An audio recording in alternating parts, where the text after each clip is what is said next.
I'm talking about nested radicals and order. Now, what is this all about?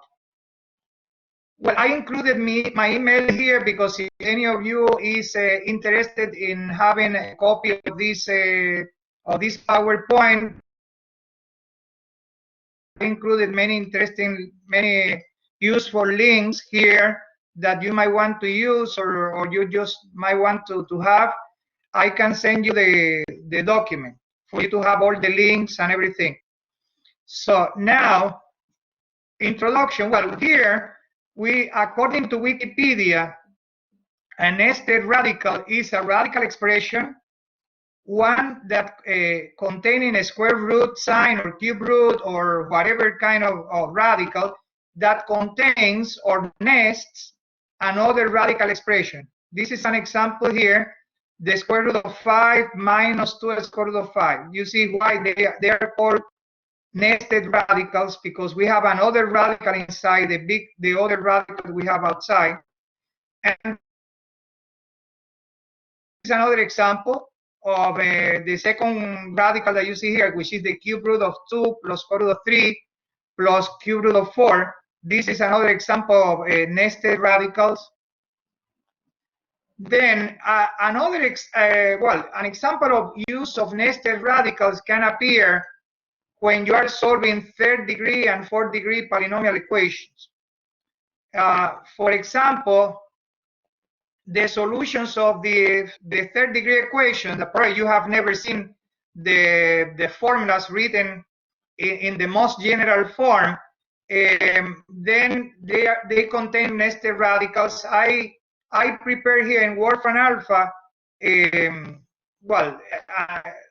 query. I did a query that was to find the solution of this equation, and then when you do that in Wolfram alpha, you can get the link.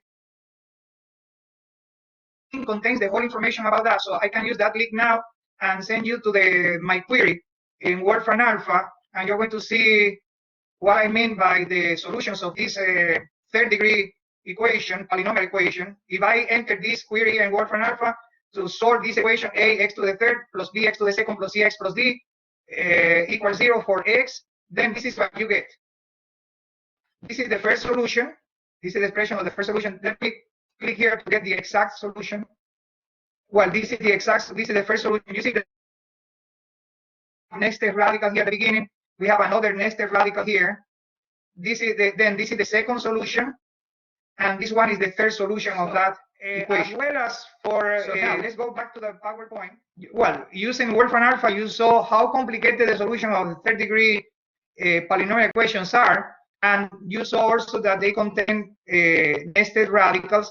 If you enter a fourth-degree equation, I also prepared here with Wolfram alpha. I send a query to Wolfram alpha. I submit a query and I obtain the answer, and everything is encoded in this link here. So you click on this link, you can see how Wolfram alpha expresses the solution, the general solution of a fourth-degree equation.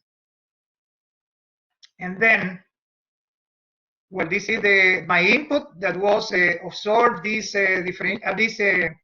algebraic equation, this polynomial equation, and look at the expression. So I'm going to put here exact forms for not to get approximate numbers, but just all the exact values here. And then this is the first solution.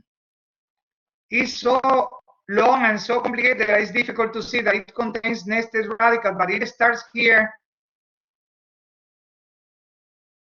It ends, this is just the first solution, it ends here. Then it has 4 like that. The second one it starts here at this point, and it ends down here.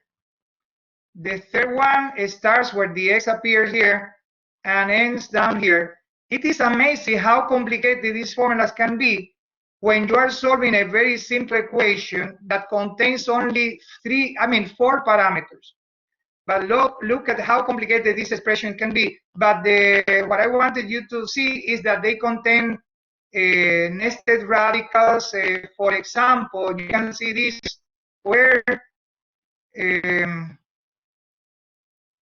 well, for example, you can see that this radical that starts at this parenthesis here and ends here is raised to 1/3. So this is a way of making this a little simpler, the notation, because it would be very, very complicated to enter the cube root of that. But this is a cube root. This represents the cube root. And this is the last solution. And probably now you understand why that ends over here.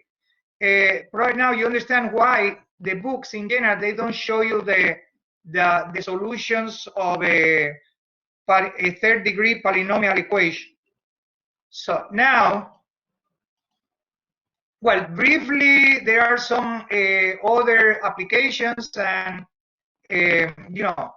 topics related to nested radicals. For example, we can see this one where we have an infinite nested radical, square root of 2 plus, it contains plus square root of 2 plus, but what is the meaning of that expression? And what is going to be the value if there is a value here? Well, actually, the meaning can be explained in a very simple form. If you introduce a sequence of finite nested radicals or nested radicals, including a finite number of radicals, where x1 is square root of 2, x2 is square root of 2 plus square root of 2, x sub 3 is this. Notice that it contains 3 radicals, this one contains 4 radicals, and so forth. So, and then, what can be the meaning of this expression here? Can be, for example, the limit of this sequence, if the limit exists. Now, we can explore this, for example, again, using Wolfram alpha. We find, well, in this link, I sending you to a query that I made before, where I asked Wolfram alpha to find the approximate values of these 4 expressions. If you click here, you're going to see the result. You see a list here of these 4 expressions, and then the values. Now it enters my input. It enters the output here. I mean, it enters the input, but using the regular language and the regular notation that we use in to enter these symbols. And then we have the values are 1.41, 1.84 something, 1.96 something, 1.99. You see that these values, if you continue adding more and more and more elements of that sequence here, you are going to see that these values, they never surpass 2, but they are getting closer and closer to 2, which is what they are represented here on this graph. So now, it means that we can conjecture that the value of this expression is going to be equal to 2. And actually, we can check that if that sequence is convergent, we can find the value to which this is tending, because you can see that if you name this infinite nested radical here, like x, you can see that this part is starting here, is starting at the second 2 here, or starting after the plus. If starting after the plus is exactly the same thing, is x. So you can represent it by x again. And then by solving this equation, you can verify that the value of x is exactly 2. And then let Wolfram alpha to solve this equation.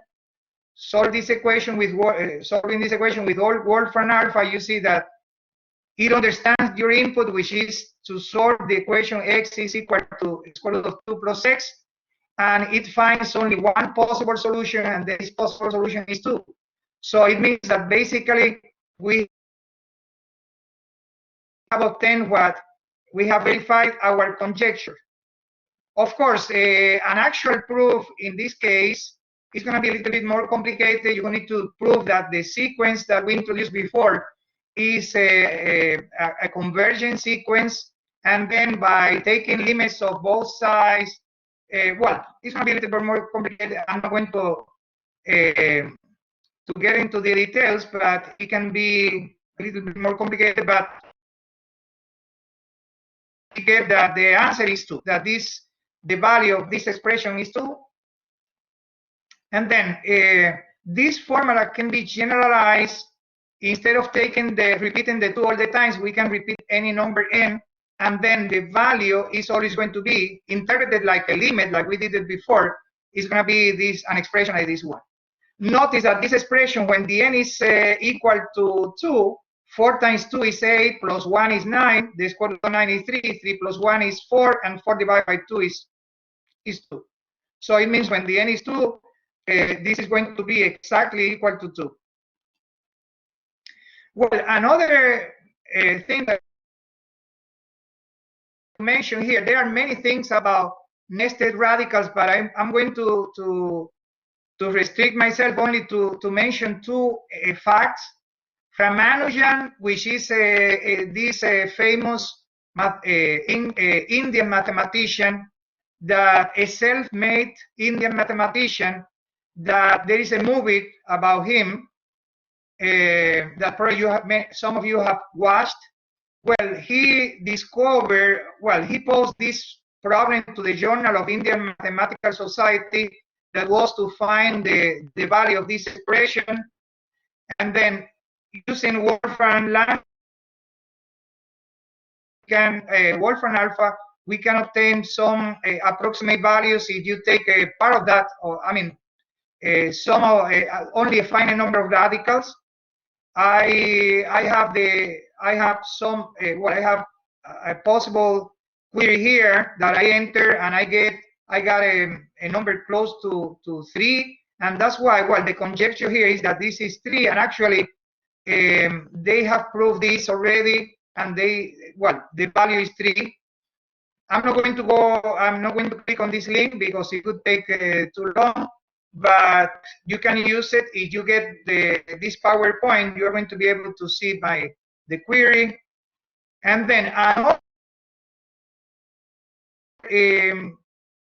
interesting application of nested radical was obtained by Viete. Viete is a French mathematician that he prepared tables of values for sine, cosine, for trigonometric functions, and that were very useful at his time. And then you need to consider, this was a very important thing that he did, preparing those tables of values, because at that time they didn't have calculators. I didn't have any calculator when I was in high school. We used tables for sine, cosine, and the people that prepared those tables, they did it just doing calculations by hand and using some formulas. Viete discovered this formula that allowed him to find a very good approximation of the number pi at that time. And then, so that 2 divided by pi is equal to this infinite product, infinite multiplication of this expression. The first one contains only 1 radical, the second one contains 2 radicals, the third one contains 3 radicals. At that time, they didn't have the notation that we have today. So the notation was a little bit more, like writing. This is a copy of one of the pages of the publication of this formula by Viete at that time. And now, if you want to know more about him, about this French mathematician, you can use this link. Let me click here only for you to see that it works. This is a picture of him, and this is a brief biography of this. Notice that he lived in the years, from 1540 to 1603. So this was many centuries ago, and he was doing all these kinds of contributions, mathematics. There is another problem here. I would like to mention a problem that I have created for this website that is called brilliant.org. And this is, I have been creating and posting problems in Brilliant.org for many years now. I mean, for the last 4 or 5 years. And I have 99 problems posted there. And most of them are original problems. And things that I didn't copy them from another book or something like that, but I try to create them by myself. And then here, problem has to do with nested radicals. If you click here on this link, you see, well, this problem is level 4. They classify the problem level 1 to level 4 to level 5. Sorry, where level 5 is the most difficult problem. They are the most difficult problems. Level 1 are the simplest problem, but all of them are challenging. Even level 1 are challenging. Well, they classify this problem level 4. And the question here is to find the product of all numbers of this form, where we have here 4 radicals, and epsilon 1, epsilon 2, epsilon 3, epsilon 4, and epsilon 5 are numbers that can be only -1 or 1. So there are 32 numbers of this form, and then the question is to find the product of them. Of course, if you are patient enough, you can, and applying properties of radicals, you are going to be able to find this product, but it's going to take a while. So there should be a trick or something that allows us to find this problem. But okay, but actually, I want to talk to you not too much about this problem, but about another problem that I posted on Brilliant.org, which is this one. Let me click here to show you the problem. So this problem is, well, the name is Discovering an Algorithm in 2021. And then the question is, well, we define this, a set of all numbers of this form, where we have here n radicals, and the numbers epsilon 1, epsilon 2, all the way to epsilon n, where any epsilon sub k is plus or minus 1. And then after defining this in general, I asked you for, well, the question is about elements of the set S sub 12. S sub 12 is the same set of numbers, but when the n is 12, it means only when you have 12 radicals. And the thing is that you can, if you can find, you can express this set in an increasing way. Putting the r sub 0 is going to be the smallest element of that set. The r sub 1 is the second smallest. The r sub 2 is the next one, and so forth. Then to find this number, well, actually, r sub 21, sub 2021, corresponding to this year. And then, of course, the multiplication by -1. And then to find the floor of that is to get a very nice solution like this one. In this case, the solution is going to be 885. But this question, notice that it was classified like level 5 question, because the difficulty here is going to be to try to find a function that goes from the counting numbers to the set of numbers of this type, and which is increasing. It means that it maintains the order. So, and that function, for example, such that when you define this function as 0, you get the smallest of these numbers. Of course, when the n is 12. When you evaluate this function at 1, you get the second smallest. When you evaluate that function at 2, so it means that it's like forming an array. Taken programming, you know that this is what we call an array in computer science. And then this is the idea. The idea is to try to find such a function. And of course, to find that, we are going to use properties of binary numbers. So it means if you don't know what a binary number is, because we have some students here that probably haven't taken discrete math or some other class where they introduce binary numbers, I'm going to, very briefly, I'm going to remind you what a binary number is. Well, for example, you have a number like this, the number 1001101 base 2. Well, in this case, remember, this is the binary numbers are the ones that can be expressed only using ones. And then, but how to interpret this number? Well, notice that the first number 1 here, from the right to the left, we need to write it down. So I have to, then, now the next number, which is the blue one here, 0, you need to multiply this by 2.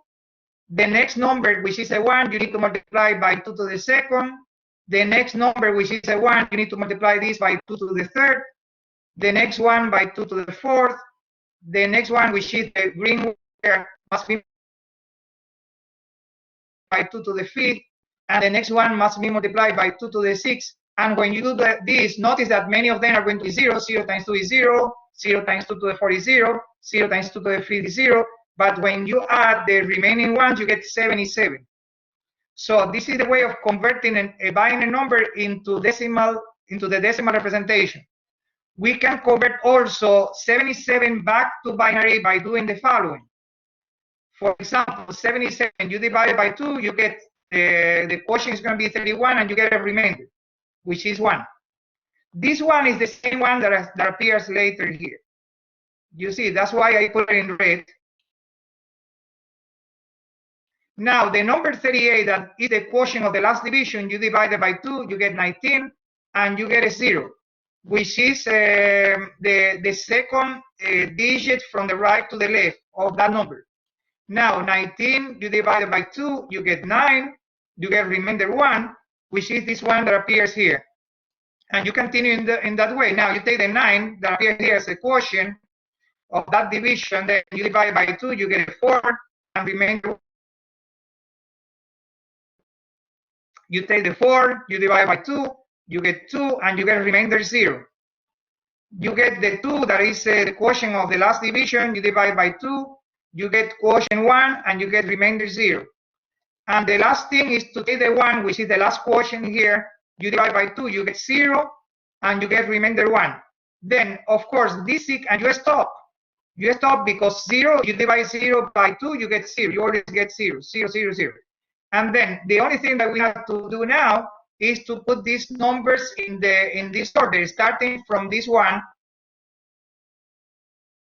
1 0 0 1 1 0 1, and this is what we have here, 1 0 0 1 1 0 1. And then we can also, to add binary numbers is not a big deal. For example, when you add 1 to a binary number, if you have a 0 here, you just say 0 plus 1 is 1, and you get, this is the consecutive binary number. But if you have a 1, and then when you add a 1 to number, and you have a 1 at the same place on this first number here, when you add 1 plus 1, you say 1 plus 1 is 1 0 base 2, because 1 0 base 2 is times 2 plus 0 times 1, which is 2. And then you put the 0, you carry the 1 for the next one. 1 plus 1 is 2, which is 1 0 in base 2. You put the 0, you carry 1. 1 plus 0 is 1. And then this is the way of adding 1. Whenever you have a binary number, you can add 1. This is important to generate, let's say, a sequence of binary numbers where where you are the increment is 1. The increment is 1. So then represent the first non-negative integer number, let's say 0, using 4 digits. In this case, I used 4 digits because it is related to the problem that I'm introducing here. So here you have the 0 can be represented like this. Of course, I can use more zeros. It doesn't matter. As in the case of decimal numbers, the zeros which are to the left, they don't count. The left of the number. So here you have 0 0 0. This is 0. This is 1. If you add 1, remember that then this turns to be 0 0 1 0. If you add 1 again, you get 0 0 1 1 base 2. 0 1 0 0. When you add 1 again, you need to do the same thing that I did here, and then you get the number 0 1 0. So this is 1. This is 0. This is 1. next one is 2, this one is 3, this one is 4, this one is 5, and so forth. Now, I'm going to start trying to get a correspondence. I mean, remember, my task is to try to find a function that when you have numbers of this form, f of 0 is going to produce the lowest of this value, the smallest of this number. F of 1 is going to be the second smallest of this number. F of 2 is going to be the third smallest, and so forth. But now, yes, we are here. Yes, we are here. Then, so an idea here is to try to use the binary numbers as a bridge. And then if you have, for example, minus square root of 3 and then plus, you have minus and plus. So you can represent this in this way by putting a pair of numbers consisting of -1 and 1. But then we can try to replace the -1 by 0. So you get the binary number 0, 1. And then the 0, 1 is the number 1.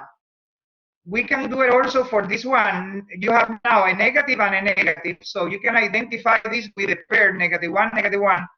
And replace every -1 by a 0, you get this binary number, and this is going to be 0. And you will do the same thing with this one, and you get these two numbers, 2 and 3. But you know, there is something bad about this correspondence. I might try to use this correspondence to find that function that evaluated at 0 produces the smallest number, and evaluated at 1 produces the second smallest.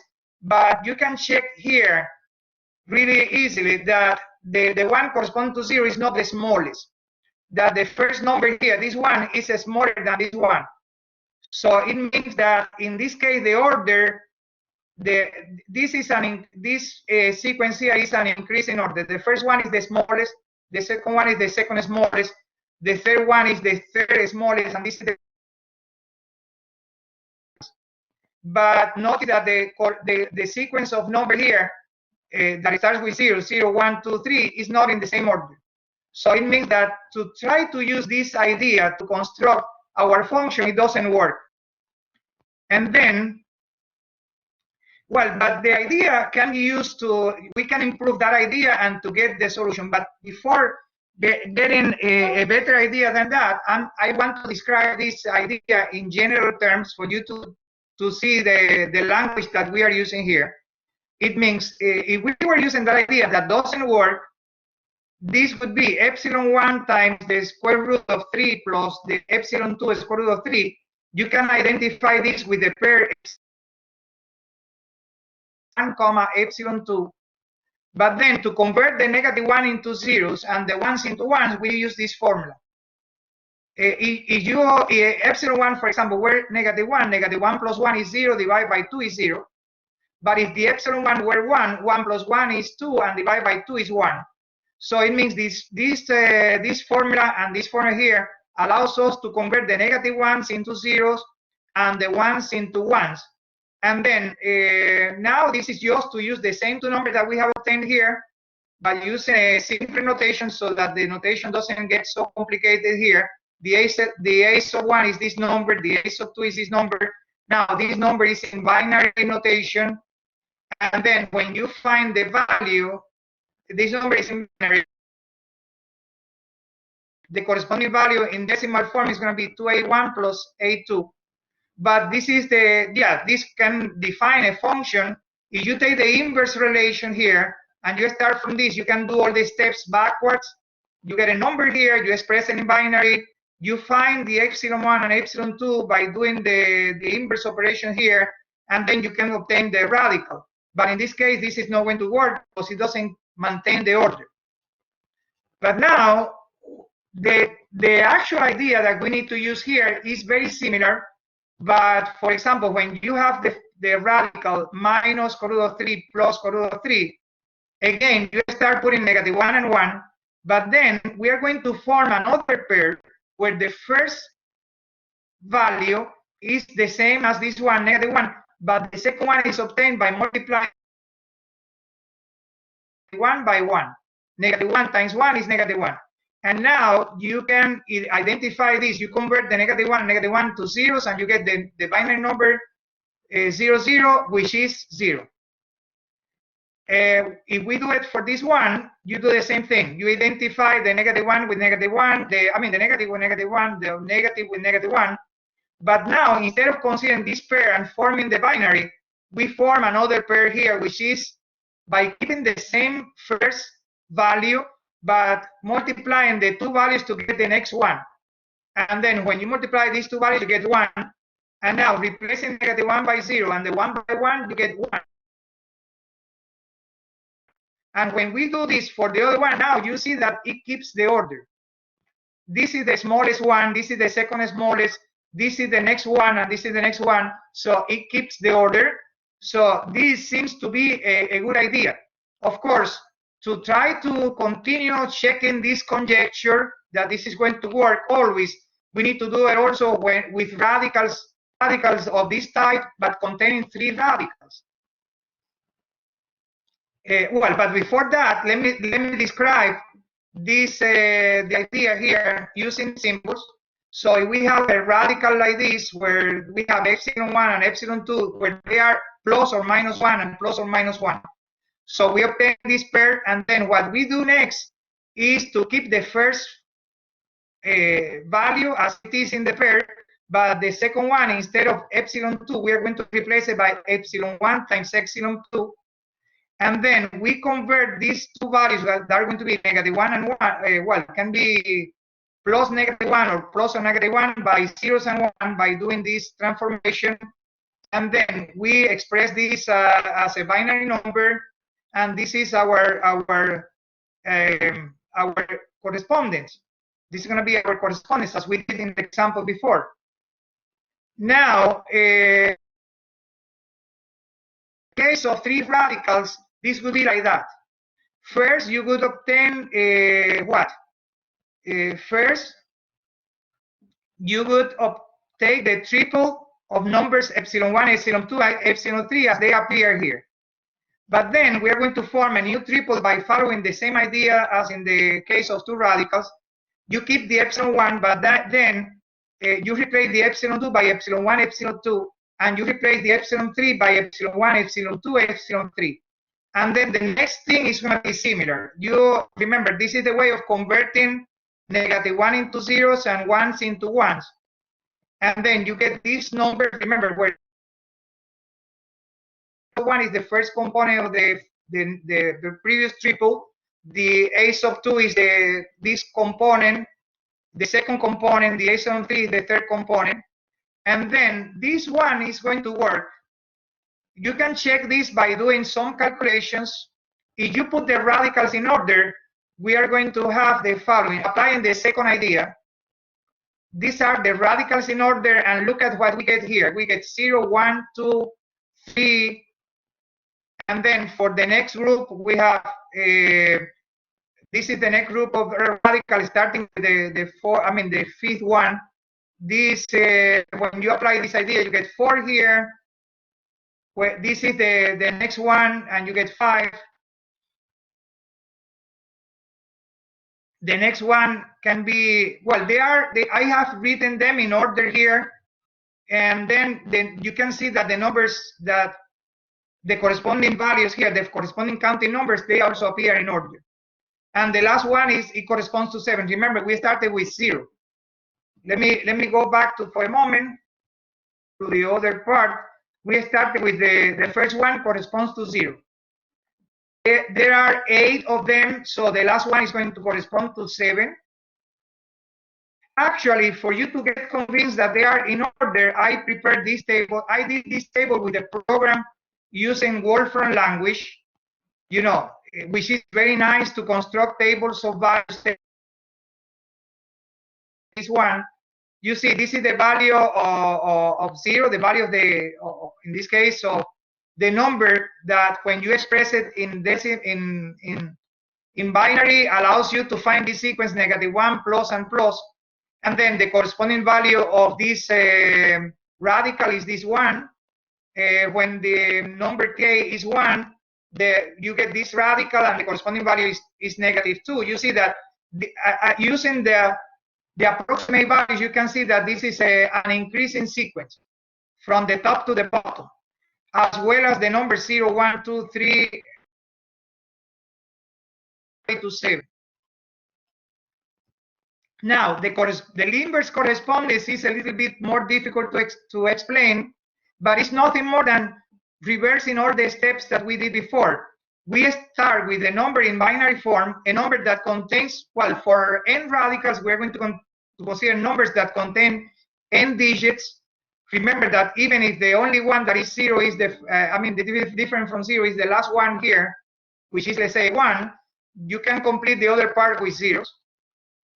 And then for any number in binary form like this, you can form this triple number. This is just doing the inverse operation of what we did before in the inverse order also.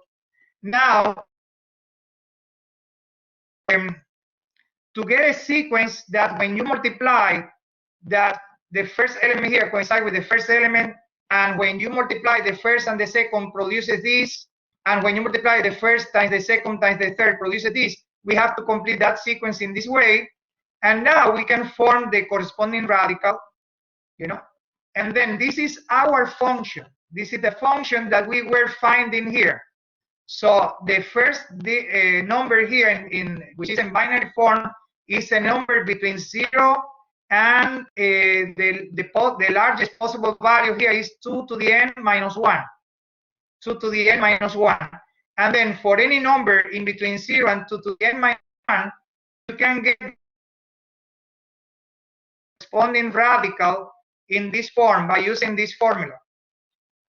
Okay, and then, so now we can express the algorithm. There is this expression like an algorithm that can be the base to construct a program for a computer to find all these, the array of all these radicals when the n is a fixed number in order, so that when the k is 0, you get the smallest of these radicals. When the k is 1, you get the second smallest, and so forth.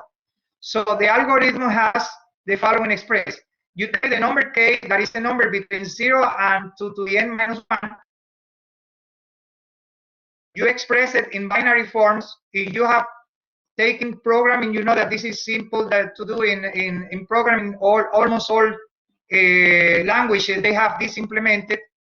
And then you are going to make epsilon 1 equals to 2a sub 1 minus 1. Of course, if the a sub 1 is 0, 2 times 0 minus 1, the epsilon 1 is going to be negative 1. If the a sub 1 is 1, this formula 2 times 1 minus 1 is going to be 1. So it means that the epsilon 1 is going to be 1 or negative 1. And for the other values of I, you can make the equal to this expression. And then using these values of the epsilons of I that we have generated before, we can find the corresponding approximate value of this radical.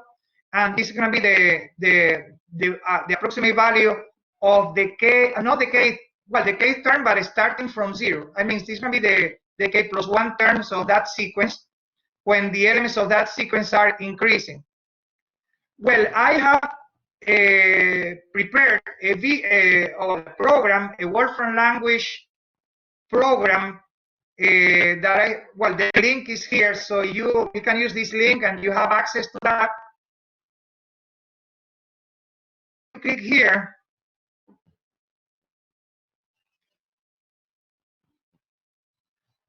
It sends you to the notebook containing that program. This is the notebook. Of course, you're going to see here, you need to make your own copy to make it work. Okay, so I need to sign in. Let me sign in here.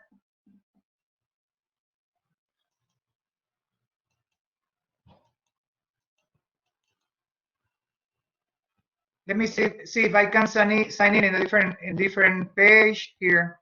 So Wolfram Cloud, because otherwise I'm not going to be able to use that. Oh, well, perfect. This is my presentation. So then the goal of this notebook is to form a function, is to calculate values of expression like this and in order, in a certain order. So it means basically what we do here is to create a function g that depends on k and n, so that the n is going to be the number of radicals that you want to get, and the k is going to be the term number k plus 1 in the sequence of those radicals when you put them in increasing order. So it means, and I'm going to find the approximate value using this function. I'm going to generate the expression with this program, something that is going to be difficult to do with some other programs, but it's very nice to with the Wolfram language. You are going to generate the expression, the symbolic expression for the corresponding k and the corresponding n, and you can find also an approximate value of that expression just by using a function Wolfram alpha, which is called the function n. And then here I explain, you have access to this using the link on in the PowerPoint. So now let me make this work for you to see that it works. Here you have to put the cursor on the first input here, and you press enter. Now you can move to the function g.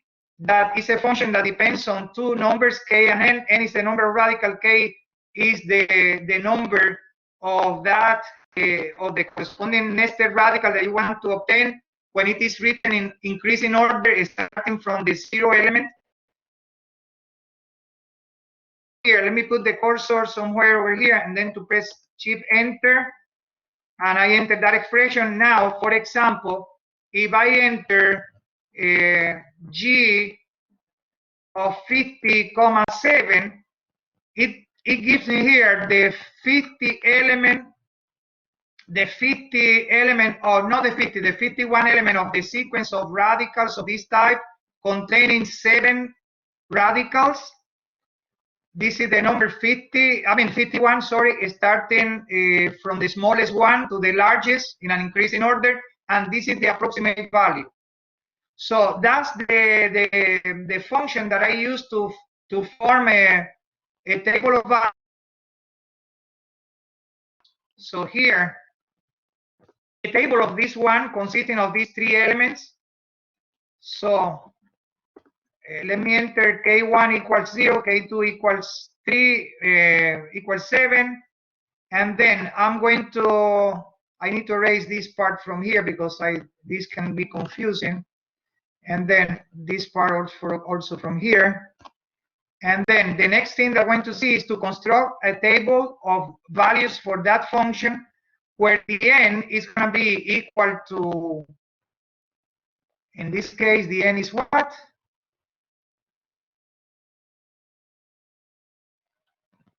Well, I have to enter a value for the n. I didn't do it. Let me enter a value for the n. The n is, let's say, 7. We press shift enter, and now we're going to find the table of values. Let's see if it worked. Okay, perfect. Perfect. And then you see that it generates a table of values where the first value here is the value that gives the order. It means this is telling us that this is the very first element of that sequence. This is the smallest one, and this is the value of the smallest one. And then this is the second smallest. Okay, this is the second smallest, corresponds to k, and this is the approximate value. This is the next smallest value that this is the corresponding radical. It shows you it shows the right selection of plus and minuses that we need to have here. And this is going to be the approximate value. And then this is the one corresponding to 3, and so forth. So it means in the case of the problem that we have to solve before, the only thing that we have to do is, the one in Brilliant, is to find the element 2021 in the case that there are 12 radicals. And then this function finds the information. So it means that when the number n is, the k is 2021, this is the corresponding radical that appears in this position in that in the array formed by all these radical in the increasing array of numbers, and this can be the value. So of course, if you multiply this by minus 1000, you get the decimal point here, 835.422. When you find the floor, you get 835, and this is going to be the solution for the problem. Okay, well, now let's go back to our presentation here. This is the program in Wolfram language. And again, going back to the problem, here I can tell you that it has been a very good experience for me to pose problems here. There are many people that solve these problems, sometimes in unexpected ways. You always learn from them a lot. In this case, when you click discuss solution, you can see that some people have posted problems here. Like, for example, this person that is a 17-year-old student from high school, he posted a very interesting solution. He found the patterns for the signs. You know, when you express them in, I mean, these radicals in an increasing order, he found pattern and found very complicated formulas for those patterns, but he managed to get the solution at the end, 835. Of course, he's a guy of 17 years old. I congratulated him for that problem. Well, this solution was a program in C chart that allows us to, well, in this case, to find all these radicals and then to put them in order like an array, and then to find the number. Well, he didn't find the function that I found, but he solved that using just pure programming. Here, pure computation, and the program worked very well. In just a few seconds, found the result. By the way, this person, it's not by coincidence that he has my last name. He's my brother. He's my brother that he computer.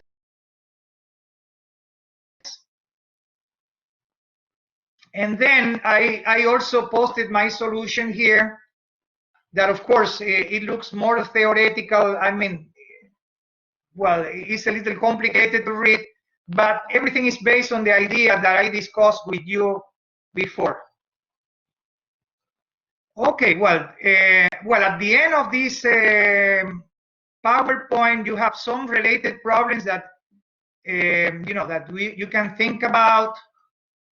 For example, when you have an expression like this and it has an infinite number of radicals, is this does it have a value or not? I mean, is it conversion, which is the way of asking this in mathematics? Then, for example, what would be the cardinality of the nested radicals like this?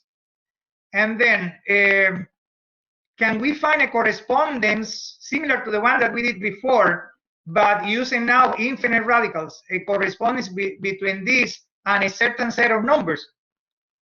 How can we do that? This would be an interesting question here.